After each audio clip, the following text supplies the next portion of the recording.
believe, only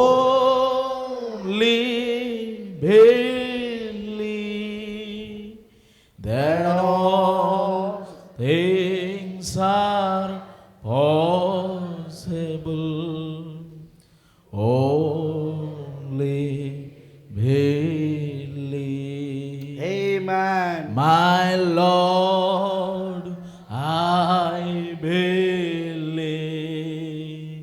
My Lord, I believe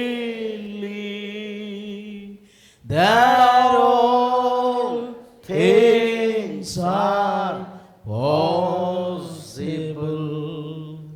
My Lord, I believe.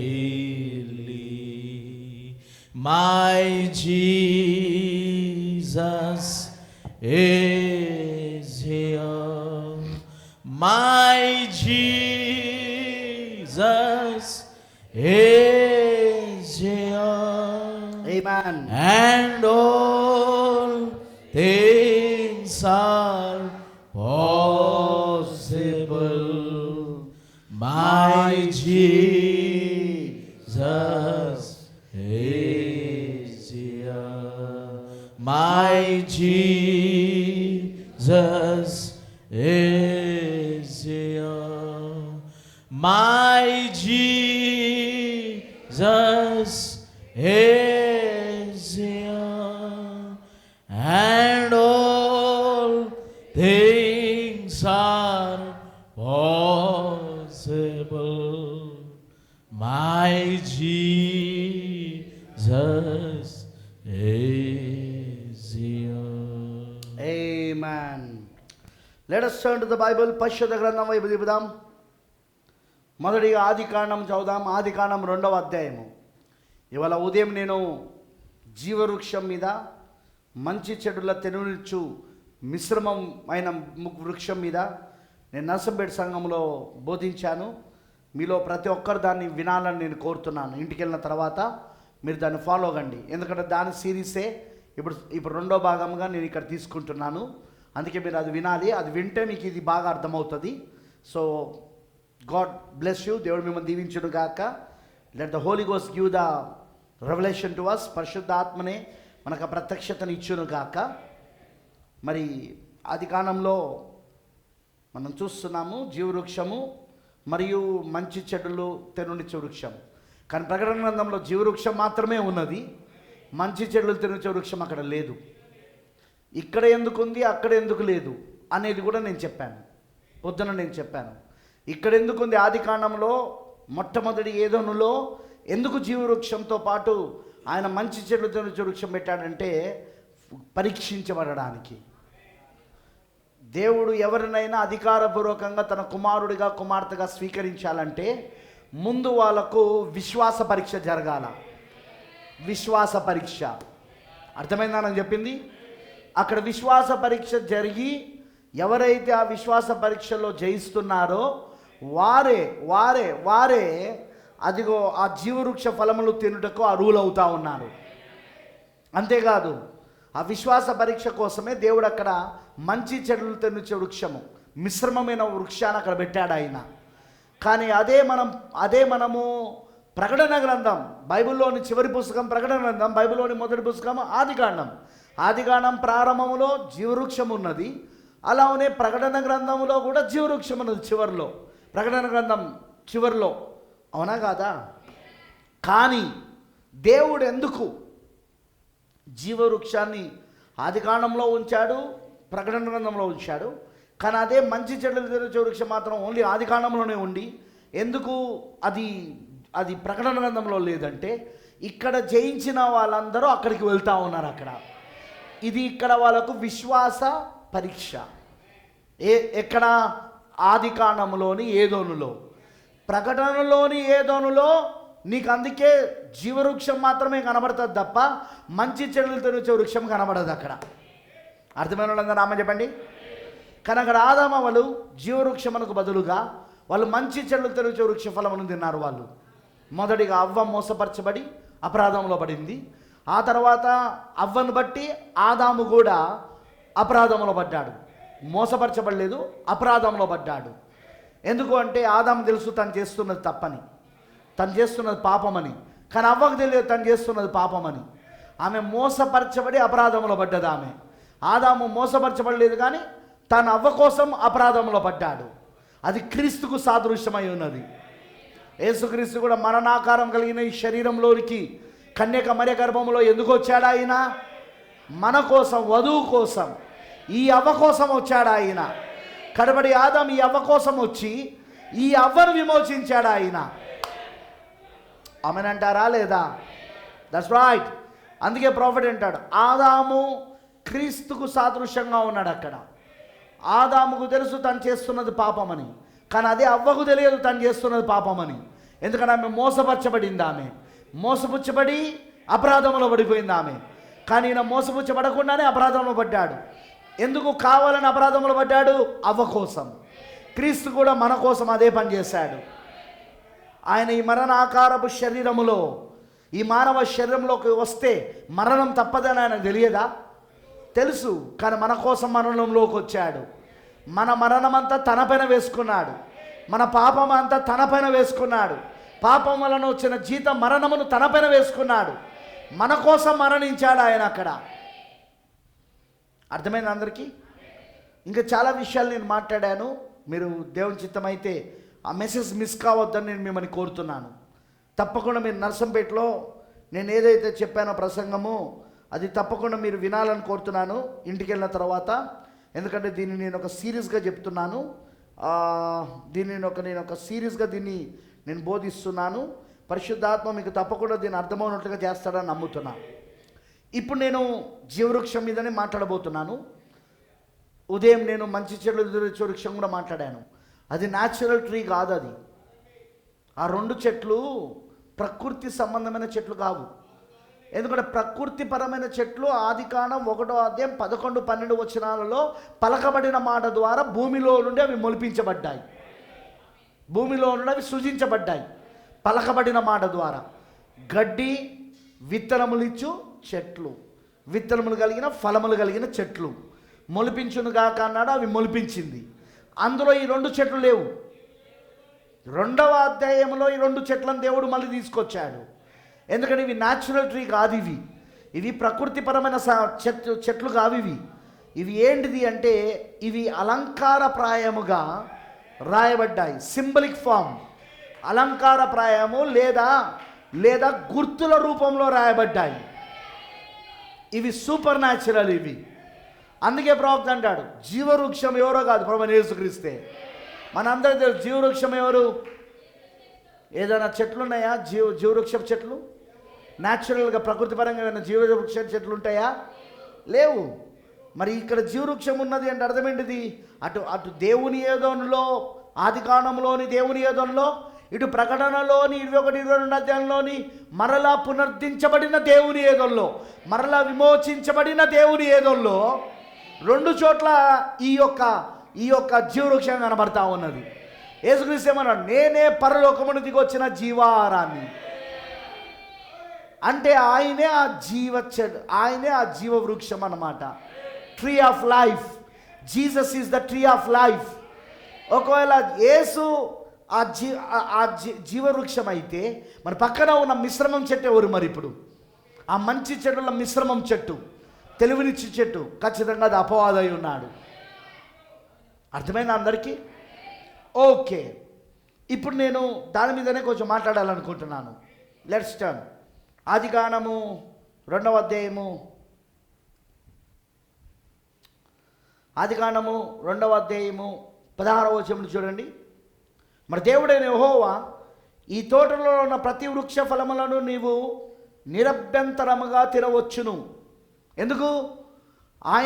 ఆయన వాటిని సృష్టించినప్పుడు అవి మంచిదిగా ఉన్నాయి. అవి ఏ వృక్ష ఫలము కూడా చెడ్డై లేవు. ఎందుకంటే దేవుడు మంచికి మాత్రమే సృష్టికర్త. అందుకే 6 రోజులు మీరు చూడండి. ఆదికాండం 1వ అధ్యాయంలో 6 రోజులు ఆయన సృజించినప్పుడు ఆయన సృజించిన ప్రతిదీ కూడా మంచివిగా ఉన్నట్టు బైబిల్ చెప్తున్నది. దేవుడు తాను సృజించిన తర్వాత అది దేవుడు మంచిదైనట్టుగా చూచెనని ఉంటుంది అక్కడ. అర్థమైందని చెప్పింది. సో అందుకే ఏ వృక్ష ఫలము తిన్నా ఏ హాని లేదు, శపించబడక మునుపు. ఇప్పుడు ఈ నేల శపించబడింది. శపించబడిన తర్వాత గచ్చ పొదలు, ముళ్ళ పొదలు, కాని చెట్లు, విషపు చెట్లు అన్నీ వచ్చేస్తున్నాయి. ఇప్పుడు ఏది పడితే తింటే చస్తాం. ఇప్పుడు తినలేం మనం, కానీ అప్పుడు తినొచ్చు, ఎందుకంటే అన్నీ మంచివే అప్పుడు అవి. అందుకే అంటున్నాడు ఇక్కడ. ఏమంటున్నాడు 16వ వచనంలో, ఈ తోటలో ఉన్న ప్రతి వృక్ష ఫలములను నీవు నిరభ్యంతరముగా తినవచ్చును, ఇంకా పాపము జరగక మునుపు, నేల శపించబడక మునుపు. ఆదాము పాపం చేసినప్పుడు నేల శపించబడింది, భూమి శపించబడింది. ప్రభు చెప్పలేదా? 3వ అధ్యాయం చదవండి ఇంటికి వెళ్ళిన తర్వాత. ఆదికాండంలో ఏమన్నాడు అక్కడ ఆయన? నీ వలన నేల శపించబడింది. మళ్ళీ రెండవసారి నేల ఎప్పుడు శపించబడిందో తెలుసా? అదిగో ఏబేలు రక్తాన్ని కయ్యోను చిందించినప్పుడు, ఈ నేల ఆ రక్తాన్ని త్రాగినప్పుడు మరలా రెండవసారి నేల శపించబడింది. 2 సార్లు ఈ నేల శపించబడింది. కానీ 2 సార్లు శపించబడినా దీనికి విమోచన ఉంది. దీనికి నోవహు దినాలలో నీటి బాప్తిస్మం అయిపోయింది. యేసుక్రీస్తు మొదటి రాకడలో రక్తం బాప్సం అయిపోయింది. ఇప్పుడు 2వ రాకడలో అగ్ని బాప్సం కాబోతా ఉన్నది. అలా నీరు, రక్తము, ఆత్మగ్ని బాప్తిస్మం ద్వారా ఈ భూమి, ఈ నేల మరలా తిరిగి విమోచించబడి దేవుని ఏదోనుగా మారబోతా ఉన్నది. ఆమేన్. న్యాచురల్, ప్రకృతి సంబంధంగా శపించబడక ముందు ఈ తోటలో ఉన్న ఏ చెట్టు ఫలమునైనా మీరు నిరభ్యంతరంగా తినొచ్చు. కానీ ఇప్పుడు న్యాచురల్ నుండి సూపర్ న్యాచురల్కి వస్తారు. ఇప్పుడు సహజాతీతమైన దగ్గరికి. ఆదికాండం 1వ అధ్యాయం 11, 12 వచనాలలో సృజించబడిన, పలకబడిన మాట ద్వారా, దేవుని పలకబడిన మాట ద్వారా భూమిలో నుండి మొలిపించబడిన ఏ చెట్టు ఫలమునైనా మీరు తినొచ్చు. కానీ అదే ఆదికాండం 2వ అధ్యాయంలో మంచి చెడులు తెరుచే వృక్ష ఫలము, జీవవృక్ష ఫలం రెండింటిని దేవుడు మొలిపించినప్పుడు ఇవి న్యాచురల్ ట్రీస్ కావు ఇవి. ఒకవేళ ఇవి ప్రకృతి సంబంధమైన చెట్లయితే ఆదికాండం 1వ అధ్యాయంలోనే ఇవి రావాలి. దేవుడు పలికినప్పుడే భూమి మొలిపించాలి, అవునా కాదా? కానీ ఇవి అప్పుడు రాలేదు. ఇవి 2వ అధ్యాయంలో మరలా దేవుడు వీటిని తీసుకొస్తున్నాడు.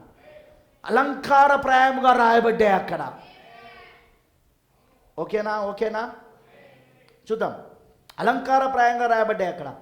అందుకే ఏమంటున్నాడో చూడండి ఇక్కడ. ఈ తోటలో ఉన్న ప్రతి వృక్ష ఫలమును నిరభ్యంతరంగా తినవచ్చును. 17వ వచనం.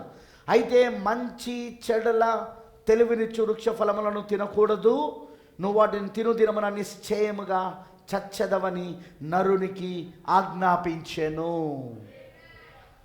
కానీ ఇక్కడ విచిత్రం ఏంటంటే జీవవృక్షం గురించి ఏం చెప్పలేదు ఆయన. అంటే దాని అర్థం ఏంటిది? బాబు, ఈ తోటలో ఉన్న ఏ చెట్టు ఫలమునైనా, ఆదికాండం 1వ అధ్యాయం 11, 12 వచనాలలో పలకబడిన మాట ద్వారా నేల నుండి మొలిపించబడి సృజించబడిన ఏ చెట్టు ఫలమునైనా, విత్తనము కలిగిన ఏ చెట్టు ఫలమునైనా, ఫలములిచ్చే ఏ చెట్టు ఫలమునైనా మీరు నిరభ్యంతరంగా తినొచ్చు. అలాగుననే జీవవృక్ష ఫలం కూడా తినొచ్చు మీరు. ఒకవేళ తినకూడదు అంటే దాని గురించి చెప్పేవాడు ఆయన, తినమని చెప్తున్నాడు ఆయన. తినకూడదు ఏంటిది అంటే మంచి చెడుల తెలివినిచ్చే వృక్ష ఫలము, దాన్ని తినకూడదు. తినమని నిశ్చయముగా నీవు చచ్చదు. It's not a natural. అది న్యాచురల్ కాదు, అది ప్రకృతి పరంది కాదు. అది అమ్మనంటారా? Let's turn to book of revolution. దీన్ని లాగునే ఉంచి ప్రకటన గ్రంథానికి వెళ్దాం. 2వ అధ్యాయము, ఎఫెసీ సంఘకాలమునకు ఇవ్వబడిన వాగ్దానాన్ని చూద్దాం. ప్రకటన గ్రంథము 2వ అధ్యాయము ఫస్ట్ 1వ వచనంలో ఏమంటే, ఎఫెసులో ఉన్న సంఘపు దూతకు ఇలాగు రాయుము. ఇది ఎఫెసీ సంఘకాలం రాయబడింది. ఇది 7వ వచనంలో ఇలా ఉంటుంది. ఆ సంఘకాలానికి ఇవ్వబడిన వర్తమానంలో చివరి వచనం 7వ వచనం, చెవి గలవాడు ఆత్మ సంగములతో చెబుచున్న మాట వినుగాక. జయించువానికి దేవుని పరదేశంలో ఉన్న జీవవృక్ష ఫలములు భుజింపనిత్తును. జయించువానికి దేవుని పరిదేశంలో ఉన్న జీవవృక్ష ఫలములను భుజింపనిత్తును. నీకు తెలుసు కదా, ఫస్ట్ మానవుడు అసలు తినాల్సిందే దానిలో నుండి, జీవవృక్షంలో నుండి తినాలి. దేవుడు దాన్ని తినొద్దని అయితే చెప్పలేదు ఆయన. ఈ తోటలో ఉన్న ఏ చెట్టు వృక్ష ఫలంలో ఉన్న ఫలాలైనా మీరు తినొచ్చు. జీవవృక్షం కూర్చుంటే అది ఆయన ఏం చెప్పలేదు, ఎందుకంటే తినొచ్చు కాబట్టి. తినకూడదు ఏంటిదో చెప్పాడు ఆయన అక్కడ. ముట్టకూడదు, తాకకూడదు, తినకూడదు.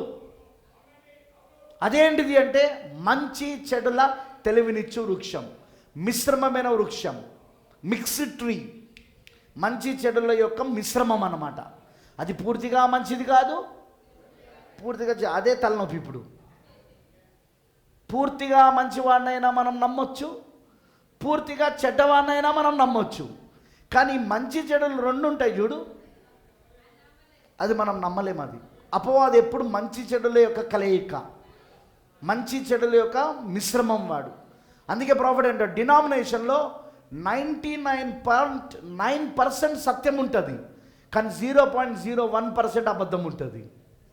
ఇక్కడ ప్రాబ్లం ఏమొచ్చిందంటే 100% సత్యం లేదు, 99.9% సత్యమే చెప్తాడు వాడు అపవాది సత్యమే చెప్తాడు, 99.9% సత్యమే చెప్తాడు. మరి ఏం బ్రదర్ ప్రాబ్లం ఏముంది?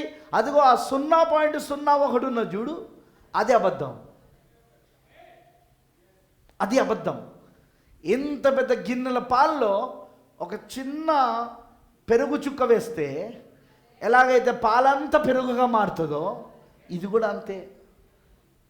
మీకు ఏమైనా అర్థమైందని అన్నది? That's the thing. అదే ఈరోజు సమస్య. పైగా వీడు మంచి ఉన్నది, వీని లోపట చెడు ఉన్నది. ప్రాబ్లం అదే. కొందరు అంటారు మనం చెడును పక్క పెట్టి మంచిని తీసుకుందాం. ఎట్లా కుదురుతుంది? కుదరదు. ఎందుకంటే పూర్తిగా ఉంటేనైనా మంచిగానే ఉండాలి, లేదా చెడ్డగానే ఉండాలి. అంతేగాని మంచి చెడుల యొక్క కలయిక, మంచి చెడుల యొక్క మిశ్రమం చాలా చాలా చాలా మోసం. అది అర్థమైందని చెప్పింది. ఆ మోసాన్ని అందుకే ఈరోజు లోకం పట్టుకోలేకపోతుంది. వాళ్ళకి అర్థం కావట్లేదు వాళ్ళకు. ఎందుకంటే అపవాది ఎప్పుడు మంచి చూపిస్తాడు, వెనకాల చెడు చేస్తూ ఉంటాడు. వాడు ముందు మంచి చూపించి వెనకాల చెడు, అదే వాడు చేసే పని. అర్థమైందని చెప్పింది. ఫర్ ఎగ్జాంపుల్ చెప్తున్నా, నువ్వు మందులు వాడతావు. మందులు వాడినప్పుడు నీకున్న రోగం ఏదైతే ఉంటుందో ఆ రోగానికి మందులు వాడినప్పుడు తగ్గిపోతుంది. కానీ ఆ మందులు సైడ్ ఎఫెక్ట్లు ఏం చేస్తాయి? ఇంకో రోగాన్ని తీసుకొస్తాయా తీసుకురావా? ఈ రోగం పోవాలని మందు వాడితే పోయింది, కానీ ఇంకో రోగం వచ్చింది. ఇప్పుడు ఆ ఇంకో రోగం రావడానికి కారణం ఏంటిది? ఇప్పుడు ఈ రోగానికి వాడిన మందులు. దాన్నే సైడ్ ఎఫెక్ట్స్ అంటారు. కరెక్టేనా కాదా? That's right. Let's pray. ప్రభు అయిన దేవా, సర్వశక్తిమంతుడా, నీకు స్తోత్రం. చదవబడిన నీ లేఖనంలో నుండి నువ్వు మాతో మాట్లాడు ప్రభువా. ఖచ్చితంగా ఈరోజు నీ వాక్యము ప్రభువా మమ్మల్ని భుజింపనిస్తున్నందుకు స్తోత్రాలు. జీవవృక్షమును భుజింపనిస్తున్నావు తండ్రి. నువ్వు జీవవృక్షమై ఉన్నావయ్యా, పరలోకమునికి వచ్చిన జీవారమై ఉన్నావయ్యా. నన్ను తిన్నవాడే నిత్య జీవం గలవాడన్నావు. నా శరీరము తిని నా రక్తము త్రాగువాడే నిత్య జీవం గలవాడు.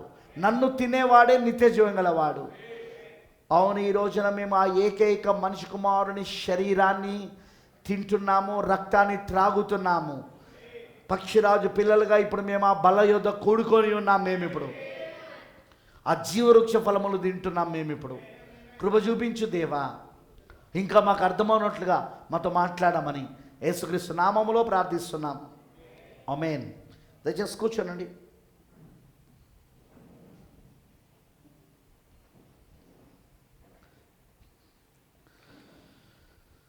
మనందరూ తెలుసు, ఆదామవ్వలు వాస్తవంగా జీవవృక్ష ఫలములు తినాల్సింది పోయి వారు మంచి చెడులతో నుంచే వృక్ష ఫలమును తిన్నారు. ఏదైతే దేవుడు నిషేధించాడో నిషేధించబడిన ఆ చెట్టు ఫలాన్ని వాళ్ళు తిన్నారు. వాళ్ళు తినాల్సింది ఏంటిది? జీవవృక్ష ఫలాలు. నేను మాట్లాడుతుంది ఆత్మీయంగా. ఇప్పుడు భౌతికంగా అక్కడ ఆయన చెప్పినట్టు భౌతికంగా ఈ తోటలో ఉన్న ప్రతి వృక్ష ఫలములను మీరు నిరభ్యంతరంగా తినొచ్చు. అది భౌతికంగా బ్రతకడానికి. మనుష్యుడు బ్రతుకుచున్నది రొట్టె వలన మాత్రమే కాదు కానీ, అంటే రొట్టె కావాలి. రొట్టె దేనికోసము? భౌతికంగా బ్రతకడానికి. ఇప్పుడు ఈ చెట్టు ఫలము దేనికోసము? ఈ తోటలో ఉన్న ఏ చెట్టు ఫలంనైనా మీరు నిరభ్యంతరంగా తినొచ్చు అని చెప్పింది ఎందుకోసము? భౌతికంగా బ్రతకడానికి. ఎక్తాందా నేను చెప్పింది? భౌతికంగా బతకడానికి. భౌతికంగా బతకడానికి ఈ చెట్లో ఈ తోటలో ఉన్న ఏ చెట్టు ఫలమునైనా మీరు నిరభ్యంతరంగా తినవచ్చు. కానీ ఆత్మీయంగా బ్రతకాలంటే మీరు జీవవృక్ష ఫలములు తినాలి. తినకూడని ఫలాలు ఏంటిది అంటే మంచి చెడుల తెలివినిచ్చే మిశ్రమమైన చెట్టులో నుండి వచ్చిన ఫలాలు. మంచి చెడుల మిశ్రమంలో నుండి వచ్చిన ఫలాలను మీరు తినకూడదు. తింటే చస్తావు, తింటే మరణిస్తావు. వింటున్నారా నేను చెప్పింది? అందుకే యేసు వచ్చి ఏమన్నాడు? మనుష్యుడు బ్రతుకుచున్నది రొట్టెల మాత్రమే కాదు కానీ, రొట్టె దేనికోసం? భౌతికంగా బతకడానికి. ఈ రొట్టె కేవలం భౌతికంగా బతకడానికి. ఈ తోటలో ఉన్న ఏ చెట్టు ఫలమైనా అది భౌతికంగా బతకడానికి. ఈ తోటలో ఉన్న ఏ చెట్టు ఫలమునైనా మీరు నిరభ్యంతరంగా తినొచ్చు. ఎందుకు? భౌతికంగా బతకడానికి. ఏమైనా ఎక్కిందా నేను చెప్పింది? భౌతికంగా బతకడానికి రొట్టె. కానీ ఆ రొట్టె ఒకటే సరిపోదు భౌతికంగా బతకడం. ఇప్పుడు ఆత్మీయంగా బతకాలంటే, ఇప్పుడు నీ ఆత్మకు ఆకలి తప్పిక కూడా తీరాలంటే, అదిగో అక్కడున్న జీవవృక్ష ఫలములు తినాలా. మీరు తినకూడదు ఏదైనా ఉన్నది అంటే, నిషేధించబడిన చెట్టు ఏదైనా ఉన్నది అంటే అది మంచి చెడుల తెలివినిచ్చే వృక్షం. బాగా వినండి నేను చెప్పేది. మంచి చెడులు తెలివిచ్చే వృక్ష ఫలమును మాత్రం తినకూడదు. తిని తినమన్నా నిశ్చయంగా మీరు చచ్చేద్దరు. You'll die, surely you'll die. నిశ్చయంగా మీరు చచ్చేద్దరు. అదే యేసు వచ్చి చెప్పింది, మనుషుడు బ్రతుకుచున్నది రొట్టె వల్ల మాత్రం కాదు కానీ దేవుని నోటి నుండి వచ్చే ప్రతి మాట. ఆ ప్రతి మాట, ఆ వాక్యమే జీవవృక్ష ఫలమై ఉన్నది. ఎందుకంటే జీవవృక్షం ఎవరు? యేసుక్రీస్తు. నేనే పరలోకము నుండి దిగొచ్చిన జీవాహారం. నన్ను భుజించువాడు నిత్యము జీవిస్తాడు. నా శరీరము, నా రక్తము. ఏకైక మనిషి కుమారుని శరీరమును తిని నా రక్తమును త్రాగిన వాడే నిత్య జీవం గలవాడు. అక్కడ ఏంటిది అది? ఆ శరీరం ఏంటిది అది? అది వాక్యం. అది జీవవృక్ష ఫలములది. ఎందుకంటే పరలోకము నుండి వచ్చిన జీవాహారము ఎవరంటే యేసుక్రీస్తు. జీవవృక్ష ఫలములు యేసుక్రీస్తు అయి ఉన్న వాక్యమై ఉన్నది. జీవవృక్షం ఎవరంటే యేసుక్రీస్తు. ఆయనిచ్చే ఫలాలు ఏంటిదంటే వాక్యం అక్కడ. ఆయనిచ్చే శరీరం ఏంటిదంటే వాక్యం అక్కడ. ఆయనిచ్చే రక్తం ఏంటిదంటే రక్తంలోనే జీవం ఉంటుంది. ఆ జీవమే పరిశుద్ధ ఆత్మ. రక్తంలోనే ఆత్మ ఉంటుంది. ఆ ఆత్మయే జీవమై ఉన్నది. అది పరిశుద్ధ ఆత్మ. పరిశుద్ధాత్మను పొందుకోవడమే, ఒక విశ్వాసి పరిశుద్ధాత్మను పొందుకోవడమే రక్తాన్ని త్రాగడం, వాక్యాన్ని భుజించడమే ఆయన శరీరాన్ని తినడం. అలా ఉన్ననే ఆ జీవవృక్షం యేసుక్రీస్తు కాబట్టి ఆయన ఫలాలు ఏంటిది అంటే అది వాక్యమై ఉన్నది. జీవవృక్ష ఫలములు దేవుని వాక్యమై ఉన్నది. నువ్వు ఆ ఫలాలు తింటున్నావంటే వాక్యాన్ని తింటావు అని అర్థం. అర్థమైందని చెప్పింది. అంటే వీళ్ళు ఏం తినాలి? వీళ్ళు ఇప్పుడు ఆదికాండములో ఫలాలు. ఏ ఫలాలు? జీవవృక్ష ఫలాలు. మంచి చెడులు దొరికే వృక్ష ఫలాలు కాదు. వాక్యాన్ని తినాలి వీళ్ళు. ఏం తినాలి? బ్రదర్, వీళ్ళకు వాక్యం అక్కడ ఉందా? మరి ఆ జీవవృక్షం ఎవరు? ఆయనేగా. వాక్యం ఉందా లేదా? అక్కడ ఏదోను తోటలో వాక్యం ఉందా లేదా? జీవవృక్షం ఎవరు? యేసుక్రీస్తే కదా. ఆ జీవాహారం యేసుక్రీస్తే కదా. ఆ జీవవృక్ష ఫలాల వీళ్ళు తినాలి. వీళ్ళు అసలు తినకూడదు ఏంటిది అంటే మంచి చెడులు తెలివించే వృక్ష ఫలమును, మిశ్రమం చెట్టు ఒక ఫలమును తినకూడదు. అంటే దాని అర్థం ఏంటిది అంటే వాక్య విరోధమైన దానిని నువ్వు తినకూడదు నువ్వు. ఎందుకంటే ఆ వాక్య విరోధమైన దాంట్లో మంచి ఉంటుంది, చెడు ఉంటుంది. ఆ వాక్య విరోధమైన దానిలో మంచి ఉంటుంది, చెడు ఉంటుంది. జాగ్రత్త వినండి నేను చెప్పేది. ఇప్పుడు ఆ వాక్య విరోధమైన దానిలో నువ్వు పాలు భాగస్తులు కావద్దు. అది ఎక్కడి నుండి వస్తుందంటే ఆ మంచి చెడు తెలిసే వృక్షము. అదెవరంటే లూసిఫర్. వాడు చెప్పే బోధ, వాడు చెప్పే క్రీస్తు విరోధ బోధ, వాక్య విరోధ బోధ నువ్వు తినకూడదు. వాక్య విరోధ బోధ నువ్వు తినకూడదు. జీవవృక్షం ఎవరంటే యేసుక్రీస్తు. యేసుక్రీస్తు చెప్పే బోధ వాక్యం, దాన్ని నువ్వు తినాలి. అర్థమైంది అందరికీ? ఇక్కడ ఏది తినాలో ఏది తినకూడదో. తినాల్సింది జీవవృక్షం. జీవవృక్షం ఎవరు? యేసుక్రీస్తు. యేసుక్రీస్తు ఇచ్చే ఫలాలు ఏంటిది? వాక్యం. జీవవృక్ష ఫలములు ఏంటిది? వాక్యం. వాక్యాన్ని తినాలి. అందుకే అన్నాడు ఆయన, మనుష్యుడు బ్రతుకుచున్నది రొట్టె వల్ల మాత్రమే కాదు కానీ దేవుని నోటి నుండి వచ్చే. రొట్టె తింటాం కదా అండి, చెప్పండి. భౌతికంగా బతకాలంటే రొట్టె తింటాం కదా, అట్లానే ఇక్కడ ఫలాలు తింటాం కదా. ఇక్కడ ఏది తోటలో ఉన్న ఏ చెట్టు ఫలమైనా తినొచ్చు. ఎందుకు? అవన్నీ ఆదికాండం 1వ అధ్యాయం 11, 12 వచనాలలో పలకబడిన మాట ద్వారా నేల నుండి సృజించబడ్డాయి. అవి నేల నుండి ములిపించబడ్డాయి. పైగా దేవుడు అది మంచిదని చూశాడు ఆయన. సో అవన్నీ మంచివే అవి భౌతికంగా బతకడానికి. అందుకే నిరభ్యంతరంగా తినొచ్చు నువ్వు వాటిని. రొట్టె అర్థమవుతుందా? ఇప్పుడు రొట్టె మాత్రమే కాదు, దేవుని నోటి నుండి వచ్చే అదే జీవవృక్ష ఫలాలు. దేవుని నోటి నుండి వచ్చే వాక్యం అదే జీవవృక్ష ఫలమై ఉన్నది. దాన్ని తినాలి వీళ్ళు. మనుషుడు బ్రతకాలంటే ఇటు రొట్టెను, అటు దేవుని నోటి నుండి వచ్చిన మాటలు. అంటే ఇటు ఈ తోటలో ఉన్న ఏ చెట్టు ఫలమునైనా తినొచ్చు భౌతికంగా బతకడానికి, ఇటు ఆత్మీయంగా బతకడానికి అదిగో ఆ జీవవృక్ష ఫలాలు, అదే వాక్యం. వాక్యాన్ని మాత్రమే తినాలి వీళ్ళు. ఇక్కడ ఎక్కిందా నేను చెప్పింది? ఇప్పుడు అపవాది వచ్చి ఏం చేశాడు? వాడు వాక్యమునకు బదులుగా వాక్య వ్యతిరేకమైన దానిని తినున్నట్లు చేశాడు వాడు. బ్రతమేనమంటాడు. ఆయన ఏమంటాడో తెలుసా? అపవాది తీసుకొచ్చింది మొదటిగా పాపము, అది అవిశ్వాసమై ఉన్నది. అవిశ్వాసం. ఏంటిది అవిశ్వాసం? వాక్యాన్ని నమ్మకుండా చేయడం, జీవవృక్ష ఫలములను భుజించనీయకుండా చేయడం. జీవవృక్ష ఫలములను నువ్వు భుజించనీయకుండా చేయడమే అపవాది పని. అంటే వాక్యాన్ని నమ్మకుండా. నువ్వు ఎప్పుడైతే వాక్యాన్ని నమ్మవో అప్పుడు అబద్ధమును నమ్ముతావు. నిజాన్ని నమ్మకపోతే అబద్ధాన్ని నమ్ముతావు. అబ్బా, ఇంతకంటే క్లియర్గా చెప్పలేము. నిజాన్ని నమ్మకపోతే అబద్ధాన్ని నమ్ముతావు. నిజాన్ని నమ్మకపోవడమే అబద్ధాన్ని నమ్మడం. అందుకే వాడు ఏం చేస్తాడు? ముందు నిన్ను సత్యాన్ని, నిజాన్ని, వాక్యాన్ని నమ్మకుండా చేస్తాడు ఆయన. ఇప్పుడు అవ్వ దగ్గర చేసింది అదే. ముందు ఆయన చెప్పిన వాక్యాన్ని నమ్మకుండా చేశాడు. ఆ జీవవృక్ష ఫలమును తిననివ్వకుండా చేశాడు.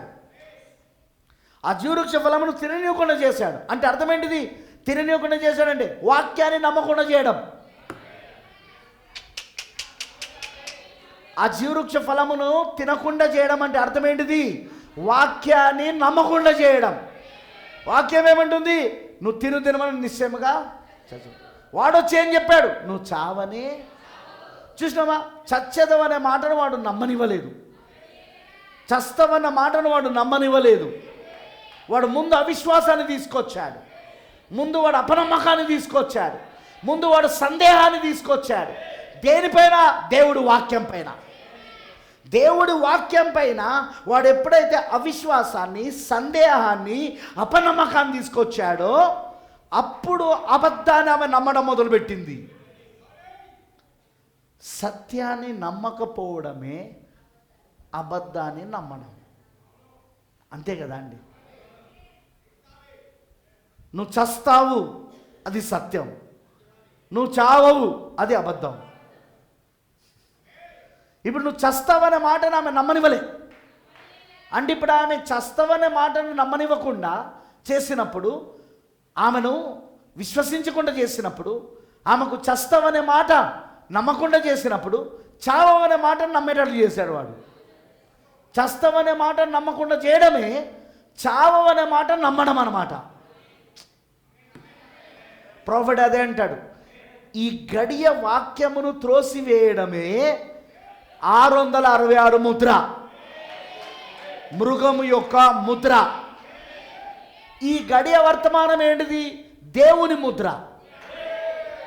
ఈ గడియ వర్తమానము దేవుని ముద్ర. నువ్వు ఈ గడియ వర్తమానం అంగీకరిస్తున్నప్పుడు దేవుడు తన ముద్రను వేస్తా ఉన్నాడు. ఇంతకు ఈ గడియ వర్తమానం ఏంటిది? ప్రకటన 10. ప్రభు ఒక రెండవ రాకడ, క్రీస్తు మేఘారుడై వచ్చుట.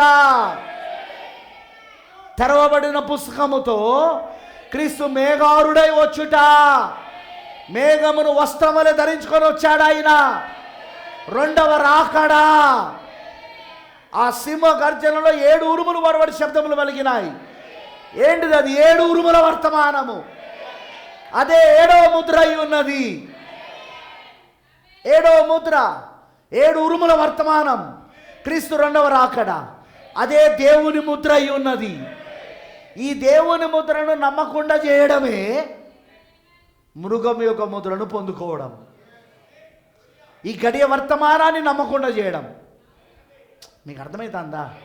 ఈ గడియ వర్తమానం ఏంటి? ప్రకటన 10, రెండవ రాకడ, 7 ఉరుముల వర్తమానము, రెండవ రాకడ, 7వ ముద్ర వర్తమానం. ఈ 7వ ముద్రకు వర్తమానికుడు ఎవరు? 7వ దూత విలియం బ్రెనామ్. 7వ ముద్రకు వర్తమానికుడు 7వ దూత విలియం బ్రెనామ్ అయి ఉన్నాడు.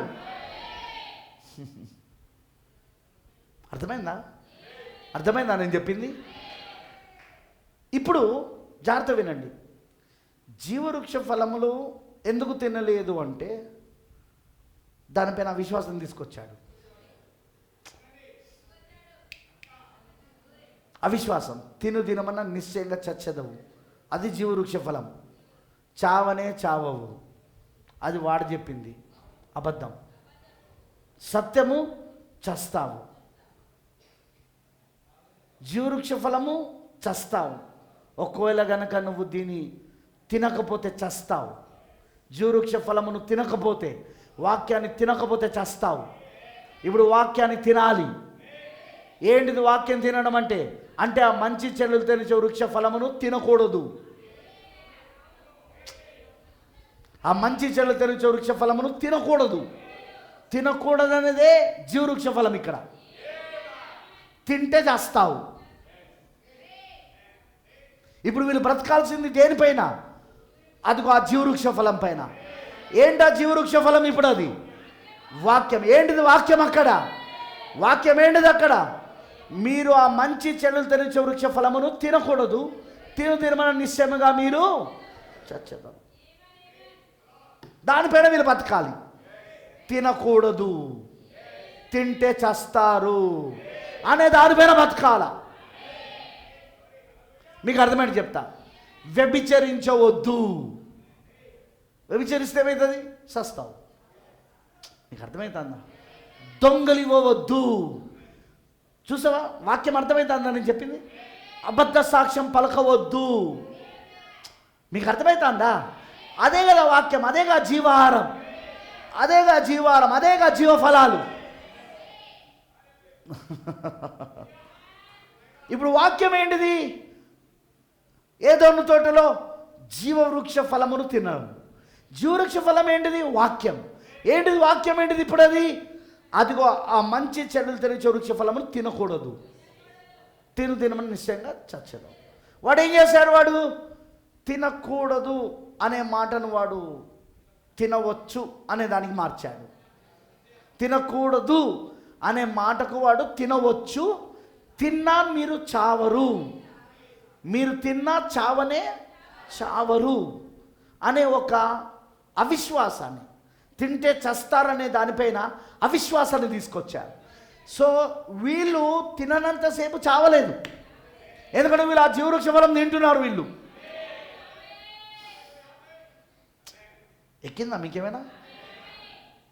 వీళ్ళు తిననంతసేపు చావలేదు, కానీ వీళ్ళు ఎప్పుడైతే ఆ మంచి చెడుతున్న వృక్ష ఫలం తిన్నారో అప్పుడు చచ్చారు వీళ్ళు. ఎందుకు? వీళ్ళు జీవవృక్షమును తినకుండా, జీవవృక్ష ఫలమును తినకుండా, వాక్యాన్ని తినకుండా వీళ్ళు సాతాను చెప్పిన వాక్య విరోధమైన దాన్ని తిన్నారు వీళ్ళు. అదే మంచి చెడుల యొక్క వృక్ష ఫలం. అది మంచి చెడుల తెలివినిచ్చే వృక్ష ఫలం. అది వాక్య విరోధమైన దాన్ని ఎప్పుడైతే వీళ్ళు తిన్నారో చచ్చిపోయారు, అప్పుడు మరణించారు. మరణించి మరలా జీవవృక్ష ఫలంలో తిందామని ఆదాం అనుకుంటాడేమో అని అక్కడి నుండి ఆదాము వలను ఏదోలో నుండి బయటికి వెళ్ళగొట్టేశాడు. ఆయన వెళ్ళగొట్టి ఆయన ఏం చేశాడు? 4 దిక్కుల 4 దూతలను, కేరుబులను, అవునా, కటకదార కలిగిన కేరుబులను కావలిగా పెట్టాడు అక్కడ, ఏదోన్ తోటలోకి వెళ్ళకుండా. ఇప్పుడు కయోను ఏబేలు ఎందుకు ఆ తూర్పు దిక్కున బలిపీఠం ఏర్పాటు చేశారు?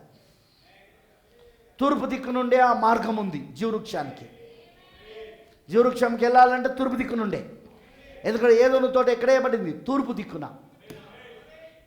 తెలియదా? చదవండి. తూర్పున దేవుడైన యెహోవా ఒక ఏదోను తోటను వేసాను, ఒక తోటను వేసాను, దానికి ఏదోనని పేరు పెట్టాను. చదవాల, ప్రతి లేఖనం ఉంది అక్కడ. ఇప్పుడు మార్గం ఎక్కడ ఉందంటే తూర్పు వైపు ఉన్నది. అందుకోసం వాళ్ళు ఏం చేస్తారు? ఆ తూర్పు దిక్కునున్న గవిని దగ్గర వీళ్ళిద్దరు బలిపీఠాలు ఏర్పాటు చేశారు. ఎందుకంటే వీళ్ళు ఆ లోపలికి వెళ్ళాలంటే వీళ్ళు ఇప్పుడు ముందు పాపమునకు క్షమాపణ పొందుకోవాలి.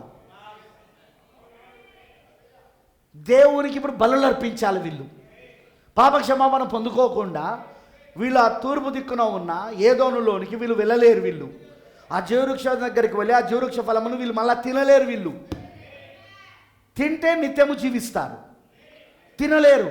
ఎందుకంటే దేవుడు పాపము చేసినప్పుడు వీళ్ళని బయటికి వెళ్ళగొట్టాడు.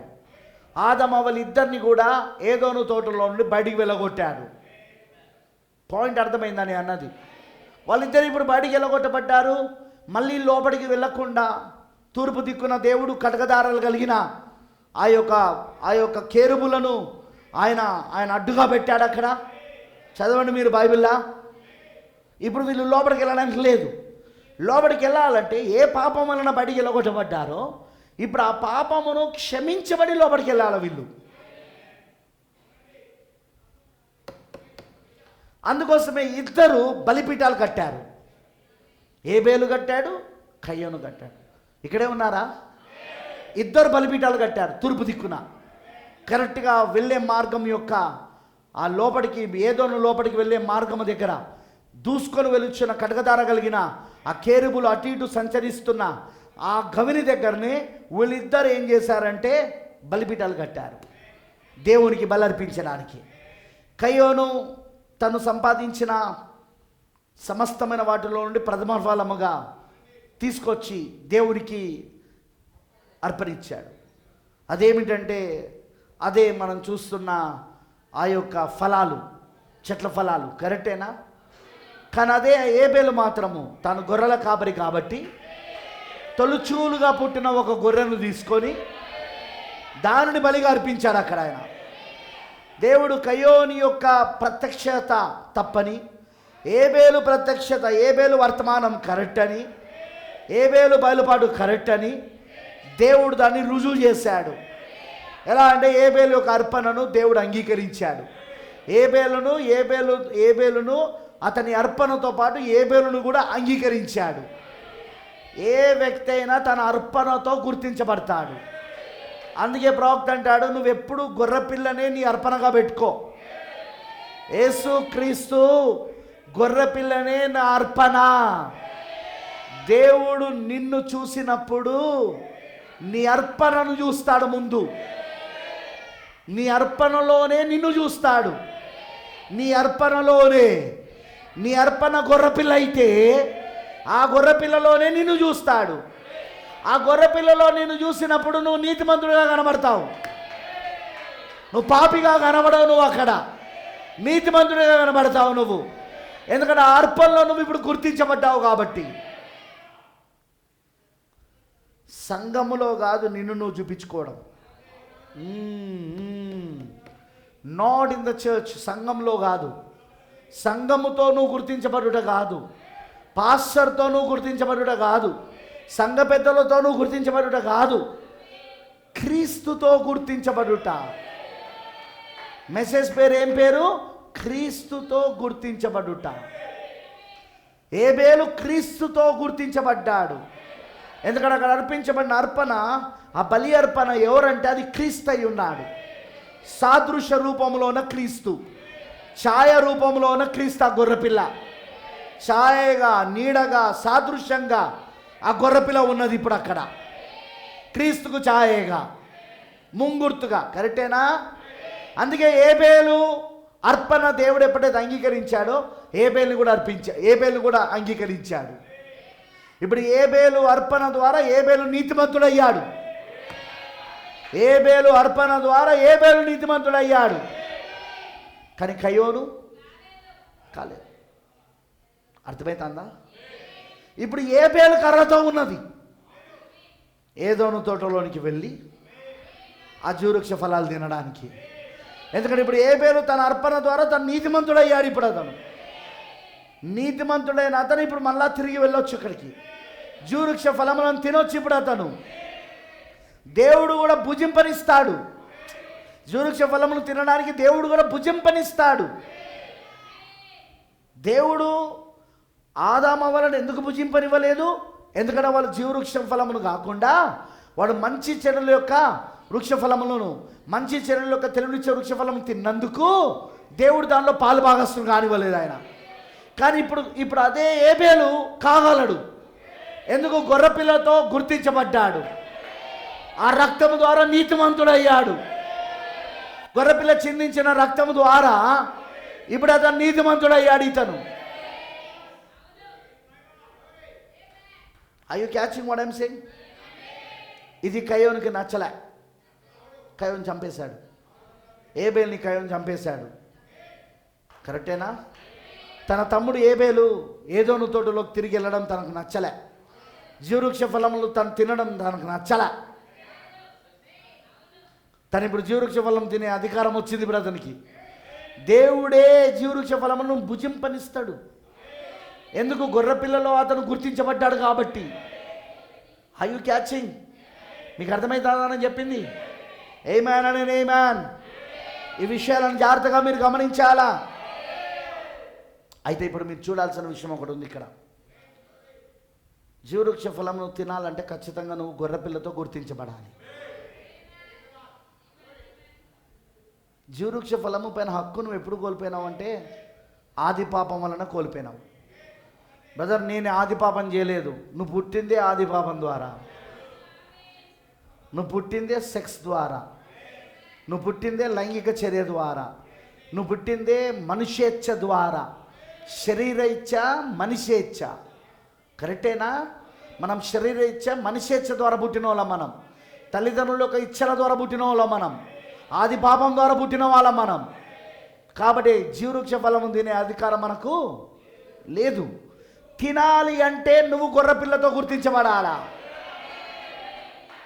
నీకోసం ఆ గొర్రెపిల్ల రక్తాన్ని చిందించాలి. అప్పుడు ఆ రక్తమును నువ్వు అంగీకరించినప్పుడు, బ్రదనము మెసేజ్ అంటాడు, ఆ గొర్రెపిల్లను ఏబేలు వధిస్తున్నప్పుడు అప్పటి కాలంలో మనలాగా కత్తులు అవి ఇవి ఏం లేవు కదా. ఒక పదునైన రాయిని తీసుకొని దాని గొంతును కోసేశాడు. అది గొంతును కోసినప్పుడు దాని రక్తం చిట్లి ఏబేలు ముఖం పైన, చేతులపైన, కాళ్ళపైన, బట్టలపైన మొత్తం పడింది. అక్కడ చూడడానికి చాలా భయంకరంగా కనబడుతున్నది. కానీ అదే దేవుడికి కావలసిన అర్పణ. అదే దేవుడికి కావలసిన అర్పణ. ఆ గొర్రెపిల్ల రక్తములో ఇప్పుడు ఈయన కడగబడ్డాడు. ఈ రక్తం ఆయన పైన ప్రోక్షించబడింది. ఇప్పుడు ఆ గొర్రెపిల్లతో తను గుర్తించబడ్డాడు. కాబట్టి జీవవృక్షం తినే హక్కు ఇప్పుడు అతనికి ఉన్నది, వాక్యాన్ని తినే హక్కు ఇప్పుడు అతనికి ఉన్నది. అర్థమైందా నాకు చెప్పింది? సేమ్ ఇప్పుడు కూడా అంతే. నువ్వు కలవరిలో యేసుక్రీస్తు చిందించిన రక్తములో నువ్వు అంగీకరించి కడగబడకుండా, ఆయన కార్చిన రక్తాన్ని నువ్వు అంగీకరించి దాంట్లో కడగబడకుండా జీవవృక్ష ఫలము తినే అధికారం నీకు లేదు. దేవుడు నిన్ను జీవవృక్ష ఫలములను భుజింపనివ్వడాయినా.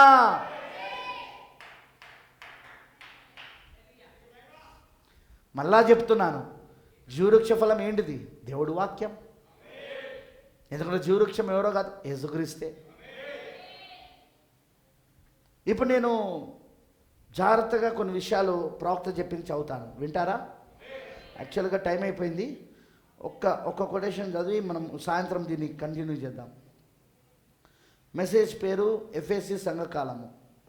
ఇది రాసిన పుస్తకంలో 7 సంఘకాలాలు వివరణలో, 7 సంఘకాలంలో ఒక వివరణలో ఎఫెసీ సంఘకాలము 90వ పారాగ్రాఫ్. వాగ్దానం చేయబడిన ప్రతిఫలం. ప్రకటన 2:7. జయించువానికి దేవుని పరదేశంలో ఉన్న జీవవృక్ష ఫలములు భుజింపనిత్తును.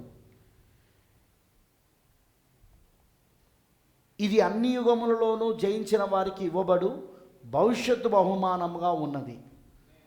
ఎప్పుడైతే మన యుద్ధమునకు చివరి కేక వినబడేనో అప్పుడు మన యుద్ధోపకరణములు క్రింద పెట్టి దేవుని యొక్క పరదేశంలో విశ్రాంతి పొందుదాము. జీవవృక్షము మన భాగం, సదాకాలము దానిని భుజించుదుము. 91వ పారాగ్రాఫ్. జీవవృక్షం అది చాలా చక్కని అలంకార పదము కదూ. అలంకార పదం అర్థమవుతుందా? అలంకార పదం, అది గుర్తు పదము ఏంటంటే ఒక గుర్తుగా వాడబడింది. అది ప్రకటన గ్రంథం గుర్తుల పుస్తకం, అన్ని గుర్తులే చూపించబడ్డాయి. 7 దీపస్తంభాలు, అది గుర్తు దేనికి? 7 సంఘకాలాలకు. కరెక్టేనా? 7 దీపస్తంభంలో అదేంటిది? 7 సంఘకాలాలకు గుర్తు. దేవుని కుడి చేతిలోన 7 నక్షత్రాలు, అదేంటిది? అదే ఆ 7 సంఘకాలాలకు పంపబడుతున్న 7 దూతలు, 7 వర్తమానికులు గుర్తుల రూపంలో చూపించబడ్డాయి. ఇప్పుడు ఇది కూడా ఒక అలంకార పదం, గుర్తు రూపంలో పెట్టబడింది జీవవృక్షము అనేది. అది చాలా చక్కని అలంకార పదము కదూ. ఆది కాండములో 3 సార్లను, ప్రకటన గ్రంథంలో 3 సార్లను ఆ మాట వాడబడినది. 6 చోట్లను అదే వృక్షం గురించి చెప్పబడెను, మరి ఒకే దానికి సాదృశ్యంగా ఉన్నది. 6 చోట్ల ఉన్న ఈ యొక్క ఆదికాండం 3 సార్లు, ప్రకటన గ్రంథంలో 3 సార్లు ఉన్న ఈ జీవవృక్షం అనే ఈ మాట ఒకే దానికి సాదృశ్యంగా ఉన్నది. అదేంటో కూడా చెప్తాడు ఇక్కడ 92వ పారాగ్రాఫ్. కానీ జీవవృక్షం అనగా ఏమిటి? మంచిది. అసలు ముందుగా ఒక చెట్టు దేనికి అర్థమో మనం చూడవలేను. అసలు ముందుగా చెట్టు దేనికి అర్థమో, ఎందుకంటే ఇక్కడ చెట్టు అంటే నిజంగా చెట్టు కాదు, చెప్పాను కదా. నిజంగా ఉండే ఆ చెట్లు, ప్రకృతిపరమైన చెట్లు ఆదికాండం 1వ అధ్యాయంలో ఆహారం కొరకు సృజించబడ్డాయి. మనిషి బ్రతుకుటకు ఆహారం కోసం. అందుకేమన్నాడు? ఈ తోటలో ఉన్న ఏ చెట్టు ఫలమునైనా నిరభ్యంతరంగా మీరు తినవచ్చు అన్నాడా లేదా? ఆహారం కోసం. కానీ ఇది అది కాదు, ఎందుకంటే ఇందులో తినకూడదు అని చెప్పాడు ఆయన. జీవవృక్ష ఫలం తినమన్నాడు, కానీ పక్కన జీవవృక్ష ఫలం పక్కన ఇంకోటి ఉన్నది. అదేంటిది? మంచి చెడులు తినొచ్చే వృక్ష ఫలం, దాన్ని తినకూడదు అన్నాడు ఆయన. తినడానికి వీల్లేదు, అది నిషేధించబడిన చెట్టు అది. అందుకే ప్రవక్త అంటున్నాడు అసలు ముందుగా ఒక చెట్టు దేనికి అర్థమో మనం చూడవలేను. సంఖ్యాకాండం 24వ అధ్యాయం 6వ వచనం. ఇజ్రాయేలులను బిలాము వర్ణించెను. అక్కడ బిలాం చెప్పిన మాట అనమాట. సంఖ్యాకాండం 24:6లో ఏం చెప్పాడు? ఇజ్రాయేల్ గురించి ఇలా చెప్పాడట, యెహోవా నాటిన అగరు చెట్ల వలె ఉన్నారు. బిలాం ఏమని చెప్పాడట ఇజ్రాయేలులను చూసి? యెహోవా నాటిన అగరు చెట్లు వలె ఉన్నారు. ఇజ్రాయేలు ఎలా కనబడుతున్నారట బిలాంకి? అగరు చెట్లు వలె అని అతడు వారి గురించి చెప్పాను. చెట్లు ఎక్కడైనా కానీ వాక్యంలో మానవులకు సూచనగా ఉన్నవి. కీర్తన 1 చూడండి. కాబట్టి తప్పకుండా ఈ జీవవృక్షం ఒక వ్యక్తి జీవమై ఉండవలెను, మరియు అదే యేసు. ఎందుకంటే చెట్టు ఎప్పుడు కూడా దేనికి సాదృశ్యం అంటే మానవుడికి. మనం మొదటి కీర్తనలో కూడా అదే చూస్తాం. దుష్టుల ఆలోచన చొప్పున నడవక, పాపుల మార్గమున నిలవక, అపాసకులు కూర్చున్న చోట కూర్చుండక, యెహోవా ధర్మశాస్త్రమును ఆనందించుచు దివారాత్రులు ఆనందించుచు ధ్యానించువాడు ధన్యుడు. అతడు నీటి కాలవల యోరన నాటబడినదై ఆకువాడక తన కాలమందు ఫలమిచ్చు చెట్టు వలె ఉండును. అతడు ఎవలాగున్నాడట?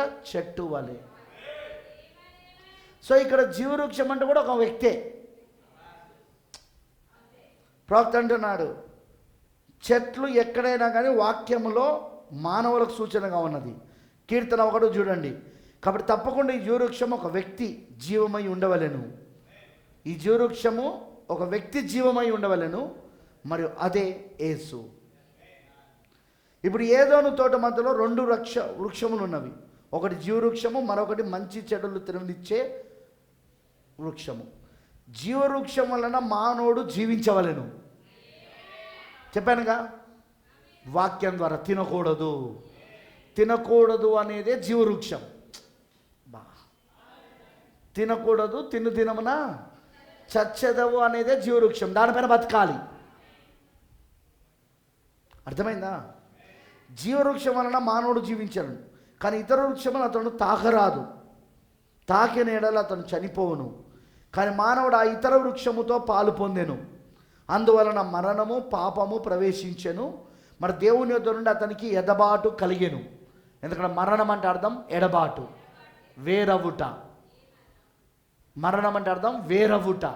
దేవుని నుండి వేరైపోయాడు. సో ఇప్పుడు గమనించండి, 94వ పారాగ్రాఫ్. ఆ ఏదోను తోటలో ఉన్న చెట్టును చూడండి, అది జీవమునకు మూలమై ఉన్నది, అదే యేసు. యోహాను సువార్త 6వ అధ్యాయం నుండి 8వ అధ్యాయం వరకు యేసు తానే నిత్య జీవమునకు మూలమని చెప్పెను.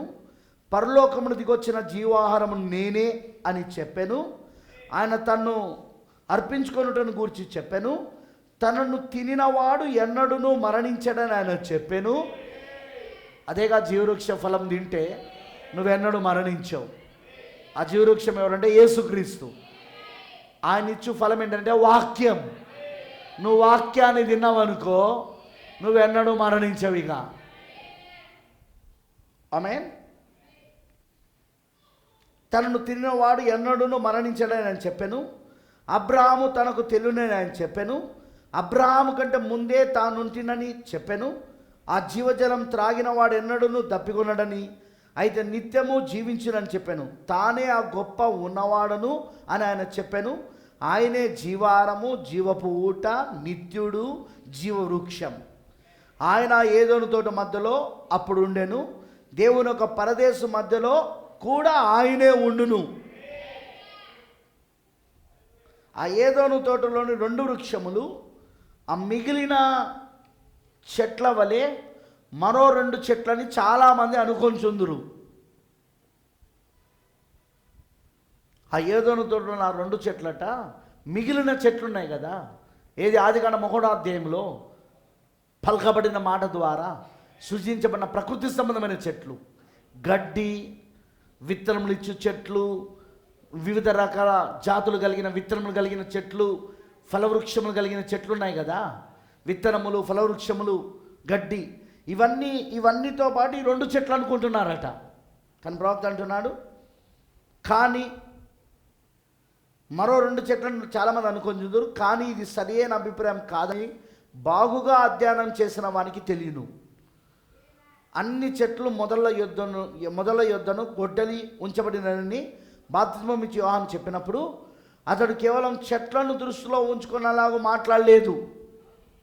అంతేగా, ఇప్పుడే గొడ్డలి చెట్ల వేరున ఉన్నది అని అన్నాడా? అడవి మనిషి, అడవిలో పెరిగినవాడు, అడవిలో ఉన్నవాడు వింటున్నాడా? అడవి భాష మాట్లాడుతున్నాడు.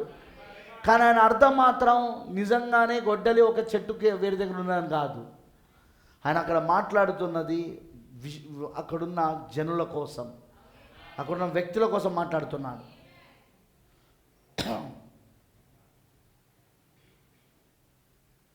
అన్ని చెట్ల మొదల యొద్దకును గొడ్డలి ఉంచబడినదని బాప్తిసం ఇచ్చి యోహాను చెప్పినప్పుడు అతడు కేవలం చెట్లను దృష్టిలో ఉంచుకుని అలాగూ మాట్లాడలేదు, ఆత్మ సంబంధముకు సూత్రములను అన్వయించుచున్నాడు.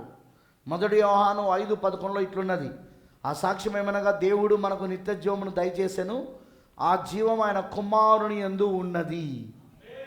యేసు యోహాను సువార్త 5:40 ఇలాగూ చెప్పెను, అయితే మీకు జీవం కలుగునట్లు మీరు నా యొద్దకు రానుల్లరు. ఇక దేవుని వాక్యం తేటగాను స్పష్టంగాను కుమారుల్లోనే జీవము నిత్య జీవమునవని చెప్పుచున్నవి, ఇంకా ఏ స్థలములో లేదు.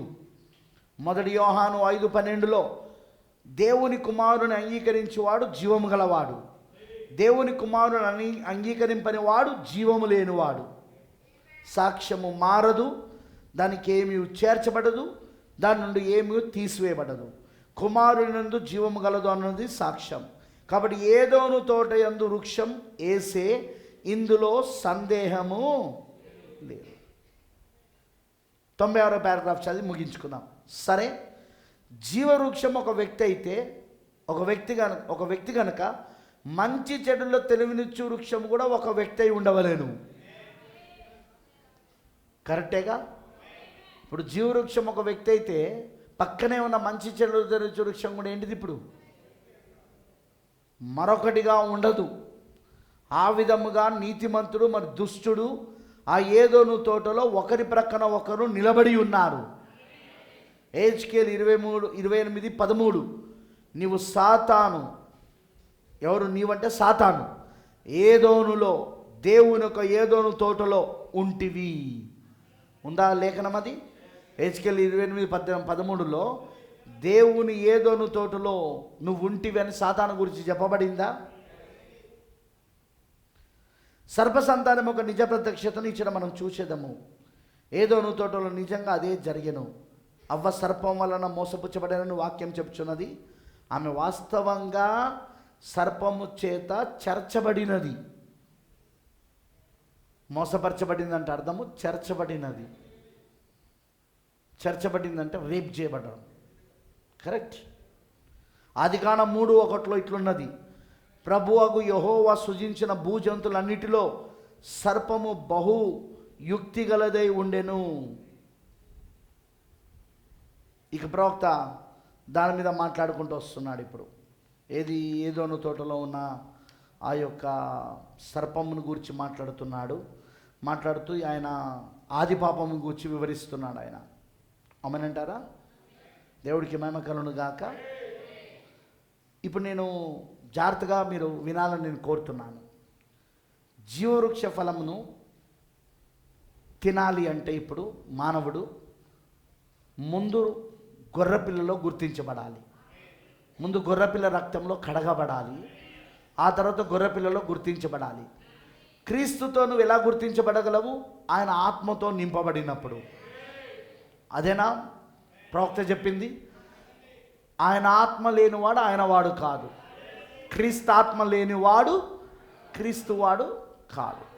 వింటున్నారని అన్నది? క్రీస్తు ఆత్మ లేనివాడు క్రీస్తువాడు కాదు. అందుకే నువ్వు ముందు ఏం చేయాలి? గొర్రెపిల్లను అంగీకరించి గొర్రెపిల్ల రక్తంలో నువ్వు కడగబడి క్రీస్తు యొక్క ఆత్మతో నువ్వు నింపబడినప్పుడు నువ్వు క్రీస్తు వాడవని గుర్తించబడతావు. అప్పుడు ఆయన నీకు జీవవృక్ష ఫలములను భుజింపరిస్తాడు. ఆయన ఒకవేళ జీవవృక్ష ఫలములను క్రీస్తుతో గుర్తించబడకుండా తినాలనుకుంటే ఆయన ఒప్పుకోడు. ఆయన కయ్యోను విషయంలో ఒప్పుకోలేదు, ఆయన సర్పసంతానం విషయంలో ఆయన ఒప్పుకోలేదు. ఆయన అర్థమైందా నేను చెప్పింది? అందుకే ఈ జీవవృక్ష ఫలమును నువ్వు తినాలి అంటే ఖచ్చితంగా నువ్వు ముందు క్రీస్తుతో గుర్తించబడాలి, క్రీస్తు రక్తంలో నువ్వు కడగబడాలి. గొర్రెపిల్ల రక్తం క్రీస్తు రక్తంలో నువ్వు కడగబడి క్రీస్తు ఆత్మతో నువ్వు నింపబడాలి, పరిశుద్ధాత్మతో నువ్వు అభిషేకించబడాలి. అప్పుడే నువ్వు క్రీస్తు వాడవు అవుతావు. మరలా చెప్తున్నా, క్రీస్తు ఆత్మ లేనివాడు ఆయన వాడు కాదు. అలా అన్న లేఖనం చెప్తాంది. సో నీకు క్రీస్తాత్మ ఉంటేనే ఆయన నిన్ను గుర్తిస్తాడు. సరే, ఏ మంచి లేని మనలో ఆయన మనలో ఏ మంచితనాన్ని గుర్తిస్తాడు? ఆయన మనలో ఏదైనా మంచితనం ఉన్నదంటే క్రీస్తే. ఎందుకంటే క్రీస్తు ఒక్కడే మంచివాడు, క్రీస్తు ఒక్కడే మంచివాడు. సో ఇప్పుడు మనలో దేవుడు ఏదైనా మంచితనాన్ని గుర్తించాలంటే ఇప్పుడు మనలో ఎవరు ఉండాలంటే క్రీస్తు ఉండాలి. క్రీస్తు ఉంటేనే ఆయన మనని గుర్తిస్తాడు. ఆయన ఇప్పుడు గుర్తు ఎవరంటే క్రీస్తు, గుర్తు ఎవరంటే పరిశుద్ధాత్మ. ఆనవాళ్ళు ఎవరంటే పరిశుద్ధాత్మ. ఆనవాళ్ళు పరిశుద్ధాత్మ, ఆ గుర్తు పరిశుద్ధాత్మ. దాన్ని పొందుకున్నప్పుడే దేవుడు నిన్ను గుర్తిస్తాడు క్రీస్తుతో కూడా. అది కూడా మళ్ళీ క్రీస్తు బయట కాదు, క్రీస్తుతో గుర్తిస్తాడు ఆయన, క్రీస్తులో గుర్తిస్తాడు ఆయన. నీ కోసం అర్పించబడిన అర్పణతో గుర్తిస్తాడు ఆయన. నీ కోసం అర్పించిన అర్పణ క్రీస్తు అయి ఉన్నాడు, గొర్రెపిల్ల అయి ఉన్నాడు. ఆ అర్పణలో నిన్ను గుర్తిస్తాడు ఆయన. మనకు వేరే గుర్తింపు ఉన్నదా? ఓ నేను డాక్టర్ని, ఓ నేను యాక్టర్ని, ఓ నేను ఇంజనీర్ని, ఓ నేను పలానా కులపోన్ని, నేను కులపదానిని. ఈ ఐడెంటిఫికేషన్స్, ఈ గుర్తింపులు ఏవి దేవుని దగ్గర పని చేయవు. నీకు తెలుసా, నేను మొన్న వెళ్తా ఉంటే ఒక పేదవాడు కనపడ్డాడు.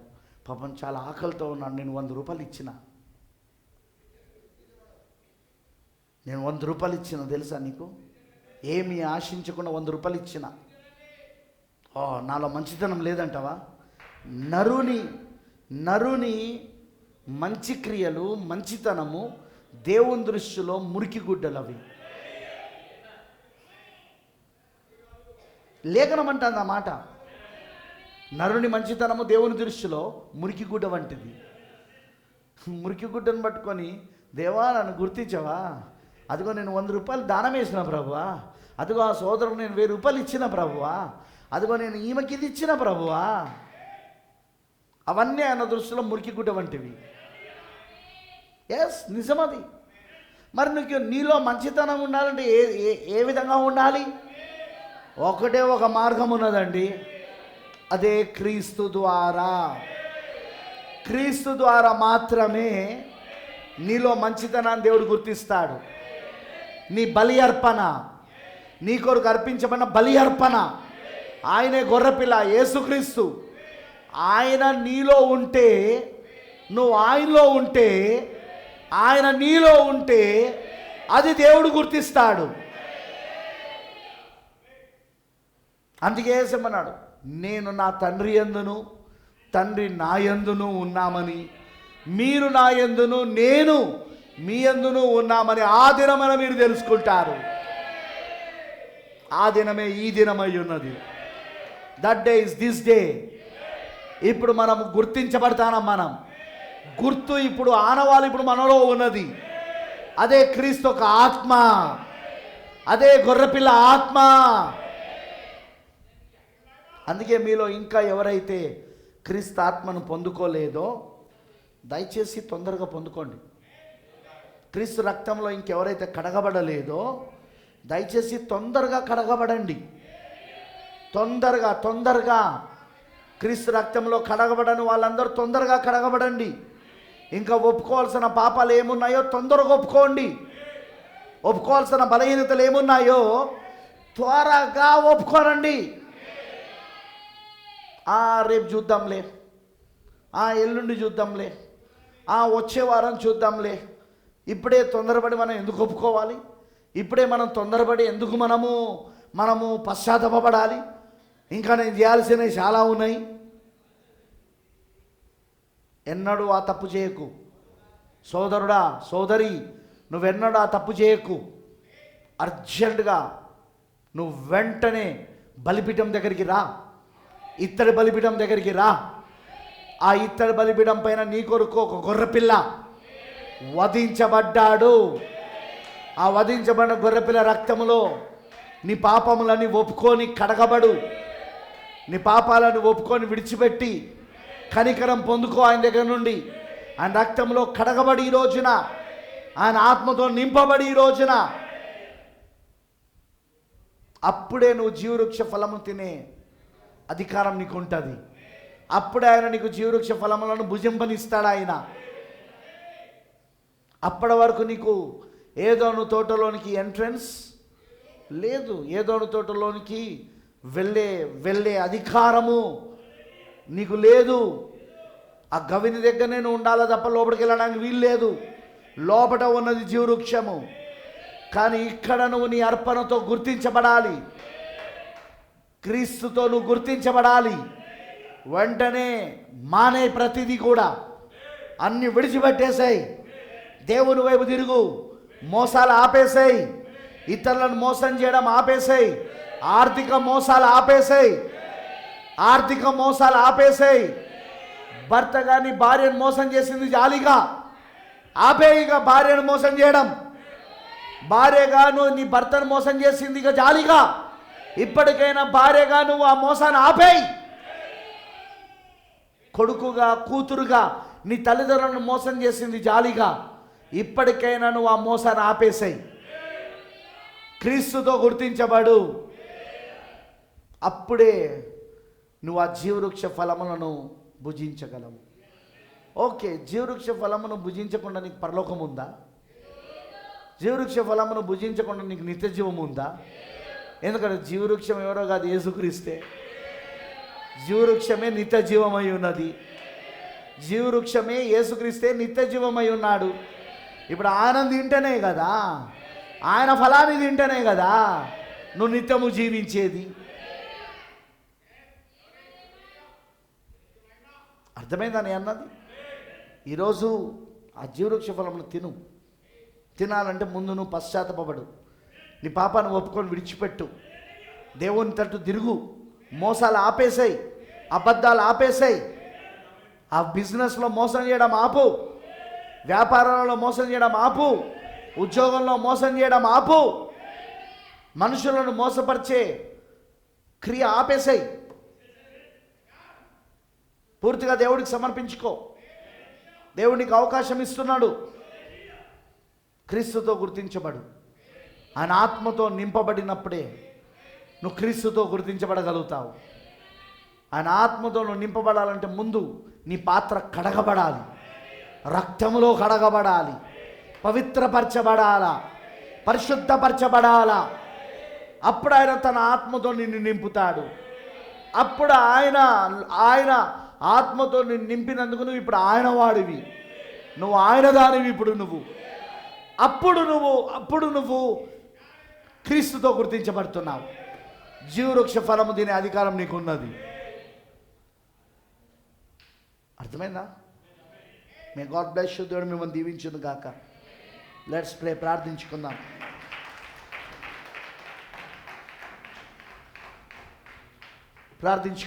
పూర్తిగా దేవుడికి సమర్పించుకుందాం. Thank you lord.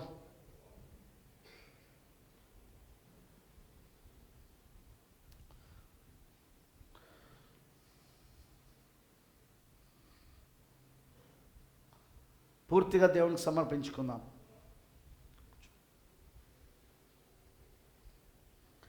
Thank you lord. నువ్వు నిత్యము జీవించాలంటే జీవవృక్ష ఫలం తినాలి. నిత్య జీవమును నువ్వు పొందుకోవాలి. నిత్యము నేను జీవించాలంటే జీవవృక్ష ఫలం తినాలి.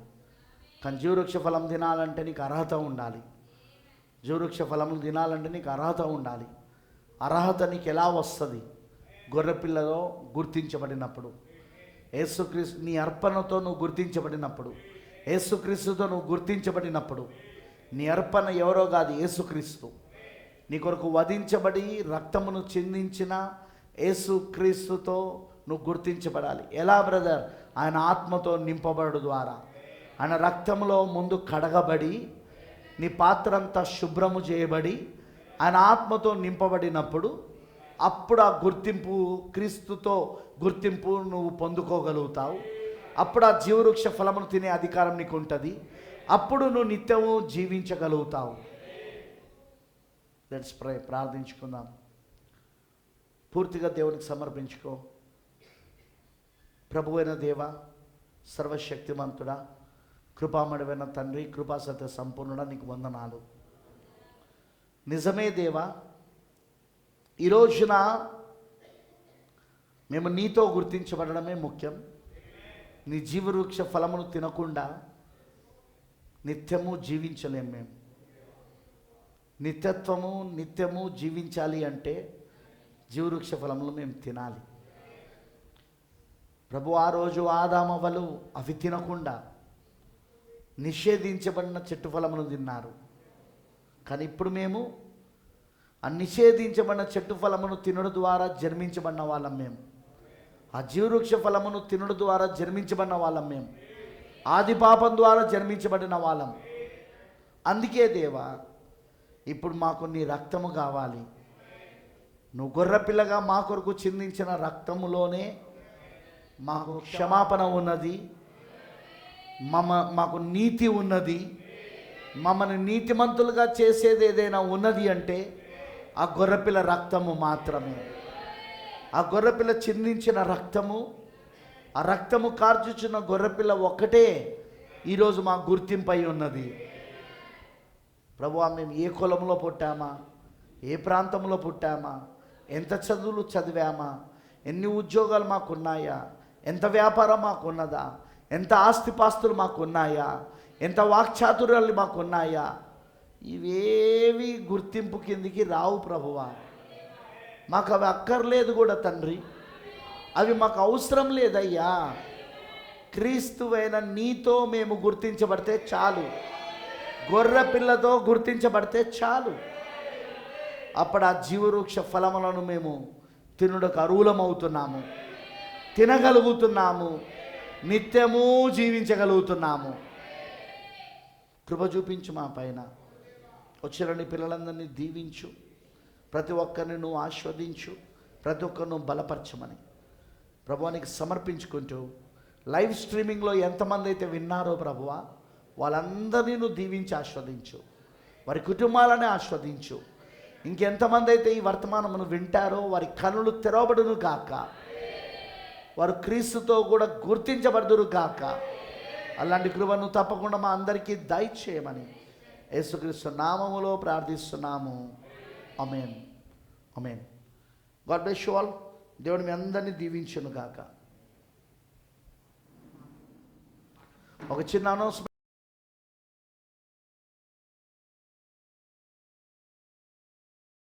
రూపాయలు పాటల పుస్తకాలు కావలసిన వారు కిందికి వెళ్ళి కొనుక్కోండి.